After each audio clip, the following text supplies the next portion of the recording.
O Evangelho segundo Mateus.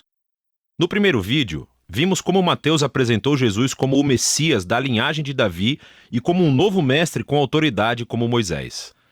E também como Emanuel, que em hebraico significa Deus conosco. Depois que Jesus anunciou e ensinou a chegada do reino de Deus, e depois que ele trouxe o reino para a vida cotidiana do povo de Israel, vimos que Jesus foi aceito por muitos, mas rejeitado por outros, especialmente pelos líderes religiosos de Israel, os fariseus. Então, a grande pergunta é como esse conflito entre Jesus e os líderes de Israel se desenrolará. A próxima grande sessão, capítulos de 14 a 20, explora todas as diferentes expectativas que as pessoas têm sobre o Messias. Então Jesus continua curando pessoas enfermas e 2 vezes ele até milagrosamente fornece comida para as multidões no deserto. Uma é composta de judeus e a outra é uma multidão não judia. E esse sinal é muito semelhante àquilo que Moisés fez por Israel no deserto. E assim todas essas pessoas estão empolgadas com Jesus. Eles acham que ele é o grande profeta e o Messias, mas não os líderes religiosos.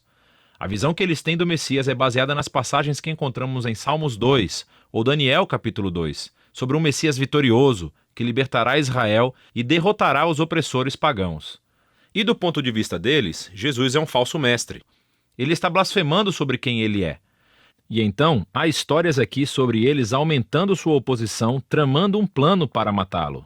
E assim, em resposta, Jesus se retira e começa a ensinar a seus discípulos mais próximos o que significa ser o Messias de Israel, porque ele não é quem as pessoas estão pensando.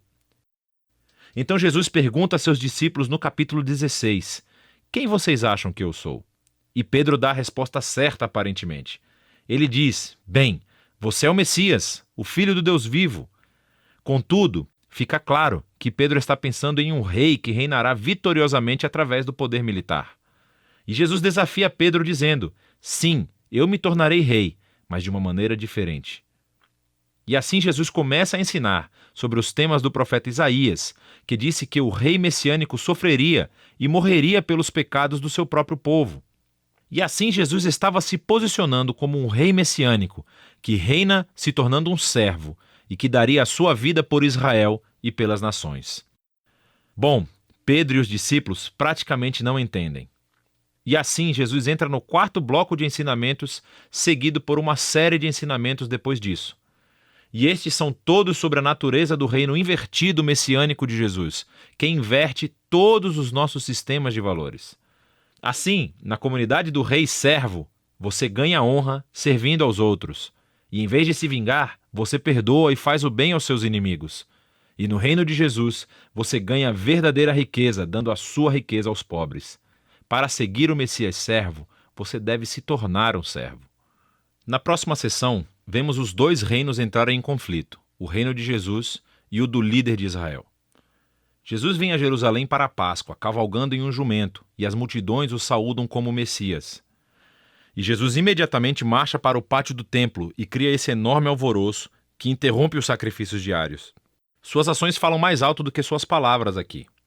Como rei de Israel, Jesus estava afirmando sua autoridade real sobre o templo, o lugar onde Deus e Israel se reuniam. E na visão de Jesus, o templo foi comprometido pela hipocrisia dos líderes de Israel.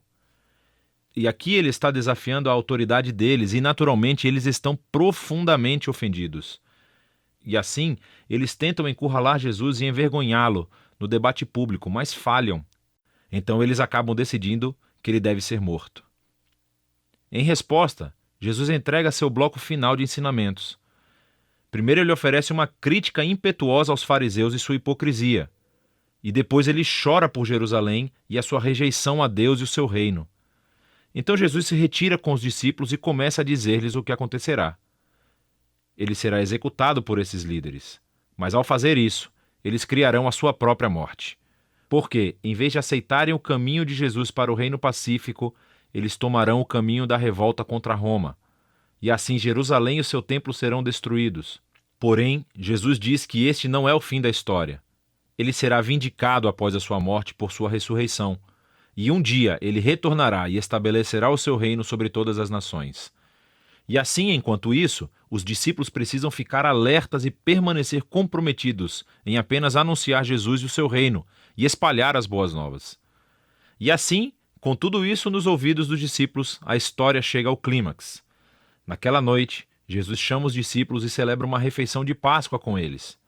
A Páscoa reconta a história do resgate de Israel da escravidão através da morte do Cordeiro Pascal. E Jesus toma o pão e o vinho desta refeição como novos símbolos, mostrando que a sua morte será um sacrifício que redimiria o seu povo da escravidão, do pecado e do mal. Depois da refeição, Jesus é preso e é levado a julgamento perante o Sinédrio, um conselho de líderes judeus, e eles rejeitam a sua pretensão de ser o Messias. Eles o acusam de blasfêmia contra Deus. Então Jesus é levado perante o governador romano, Pilatos, e ele acha que Jesus é inocente, mas cede à pressão dos líderes judeus e sentencia Jesus à morte por crucificação. Então Jesus é levado pelos soldados romanos e crucificado. Você notará aqui nessa seção que, assim como Mateus fez nos capítulos iniciais, ele aumenta o número de referências ao Antigo Testamento. Ele está tentando mostrar que a morte de Jesus não foi uma tragédia ou um fracasso, mas sim o surpreendente cumprimento de todas as antigas promessas proféticas. Jesus veio como o Messias servo mencionado por Isaías. Ele foi rejeitado pelo seu próprio povo, mas em vez de julgá-los, ele foi julgado em seu lugar, suportando as consequências dos seus pecados. Então, a cena da crucificação chega ao fim e o corpo de Jesus é colocado em um túmulo. Mas o livro termina com uma reviravolta surpreendente, o último capítulo. Os discípulos descobrem no domingo de manhã que o túmulo de Jesus está vazio. E então, de repente, as pessoas começam a ver Jesus vivo dentre os mortos. E o livro conclui com Jesus ressuscitado, dando um ensinamento final, chamado a Grande Comissão. Jesus diz que agora ele é o verdadeiro rei do mundo. E assim, ele envia seus discípulos para todas as nações com as boas novas de que Jesus é o Senhor. E que qualquer um pode se unir ao reino sendo batizado e seguindo seus ensinamentos. E ecoando de volta até o seu nome Emanuel, Deus conosco, do capítulo 1, as últimas palavras de Jesus no livro para os seus discípulos são: eu estarei com vocês. É uma promessa da presença de Jesus até o dia em que ele finalmente retornará. E este é o Evangelho segundo Mateus.